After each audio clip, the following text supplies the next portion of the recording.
আজকে থেকে জানবো আমরা বিধায়ক দীপক মজুমদার, এই অনুভূতিটা কেমন যদি প্রথমে একটু বলেন আমাদের সবাই একটু লোকনাম। ভালো লাগছে, একটা নতুন রাজনীতিক আঙ্গিনা দায়িত্ব আমাকে রামনগরের জনগণ তারা আশীর্বাদ করেছেন কাজ করার সুযোগ রামনগর মেয়র সারা আগরতলায় কাজ করেছি এবং পাশাপাশি রামনগর বিধানসভার আলাদা একটা দায়িত্ব আমি পেয়েছি।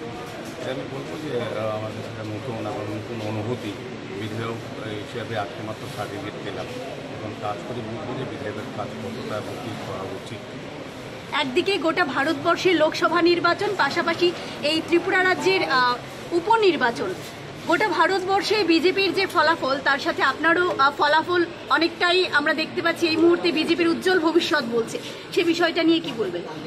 আমাদের প্রত্যাশিত নরেন্দ্র মোদীজি সারা ভারতবর্ষে ত্রিপুরার প্রধানমন্ত্রী হবেন সমস্ত ভারতবাসী চাইছিলেন, তারই ফলস্বরূপ আজকে রেজাল্ট হচ্ছে।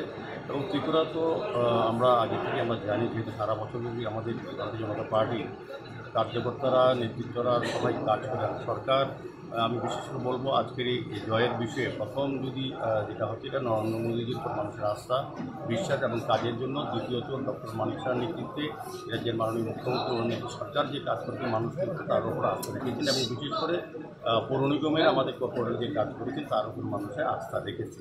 তার সঙ্গে আমি বলবো যে বিশেষ একটা গুরুত্বপূর্ণ বিষয় হচ্ছে রামনগরের যিনি বিধায়ক ছিলেন জননেতা সুবিদ্যুৎ দত্ত মৃত্যুর পর মানুষ আমরা কিন্তু আবেদন রেখেছিলাম যে মানুষের কাছে যদি সুবিদ্যুৎ দত্তের প্রতি শ্রদ্ধা জানাতে হবে বিপুল সংখ্যক ভোট প্রদান করতে হবে।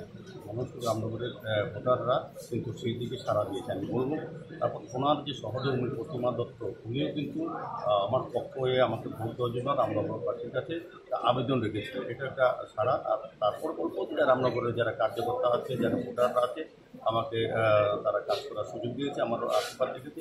আমিও চেষ্টা করবো আমার যতটা সম্ভব সারা আগরতলার সঙ্গে রামনগর উন্নয়নে কাজ করবো। দীপকবাবু, আপনি এখন এমএলএ হয়েছেন, তো মন্ত্রিসভায় যাবেন, কথা হয়েছে কিছু এরকম?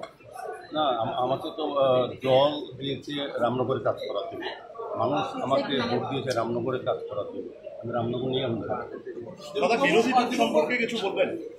বিরোধী দল সম্পর্কে বিরোধী কোথায় ইন্ডি জোট সম্পর্কে আপনার প্রতিদ্বন্দ্বী প্রার্থী সম্পর্কে না বললেই ভালো হয়।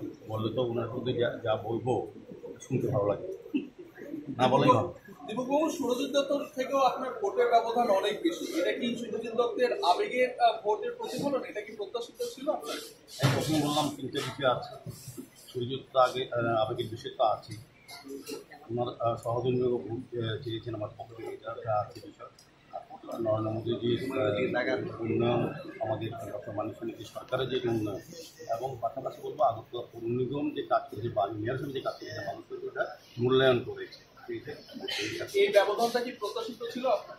একদম সারা মানুষ জানতে, সারা আপনারাও প্রচার করেছেন যে রেকর্ড ভোটে যে তৈরি হয়, আপনাদের প্রচার বা তাদের যে অনুধাবন সেটা সত্যি।